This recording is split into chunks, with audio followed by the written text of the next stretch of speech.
নগর পত্নীতলায় একটি মার্কেটের চারদিক টিন দিয়ে ঘেরাও করে ৭০ লাখ টাকা চাঁদা দাবির অভিযোগ উঠেছে নজিপুর পৌর বিএনপির সাংগঠনিক সম্পাদক আব্দুল্লাহ আল মাসুমের বিরুদ্ধে। এই ঘটনায় শনিবার রাতে ওই বিএনপি নেতা সহ দুজনের নাম উল্লেখ করে থানায় চাঁদাবাজির মামলা করেছেন তাসলিমা জান্নাত নামের এক ভুক্তভোগী নারী। মামলায় অজ্ঞাত পরিচয় আরও ১৫ থেকে ১৬ জনকে আসামি করা হয়েছে। এর আগে দুপুর ১টার দিকে উপজেলার নজিপুর বাসস্ট্যান্ড ধামইরহাট আঞ্চলিক সড়কে নির্মাণাধীন রহমান মার্কেটে প্রকাশ্যে এই ঘটনা ঘটে। বিএনপি নেতা আব্দুল্লাহ আল মাসুম ধামইরহাট পত্নীতলা আসনের সাবেক সংসদ সদস্য, কেন্দ্রীয় বিএনপির কৃষি বিষয়ক সম্পাদক শামসুজ্জোহা খানের অনুসারী হিসেবে এলাকায় পরিচিত। পুরো ঘটনা মার্কেটের সিসিটিভি ক্যামেরায় ধরা পড়ে। তথ্য প্রমাণ হাতে পাওয়ার পর থানায় অভিযুক্তদের বিরুদ্ধে মামলা করতে যান ভুক্তভোগী নারী। তবে বিষয়টি মীমাংসার চেষ্টা চালান পত্নীতলা থানার ভারপ্রাপ্ত কর্মকর্তা শাহ মোহাম্মদ এনায়েতুর রহমান।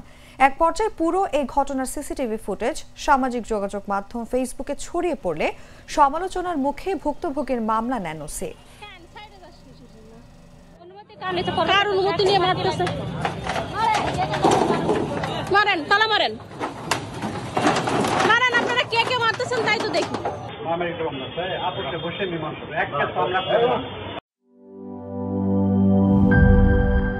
বান্ডেল থাকলে প্রতি সেনমানিতে টাকা বাঁচবে।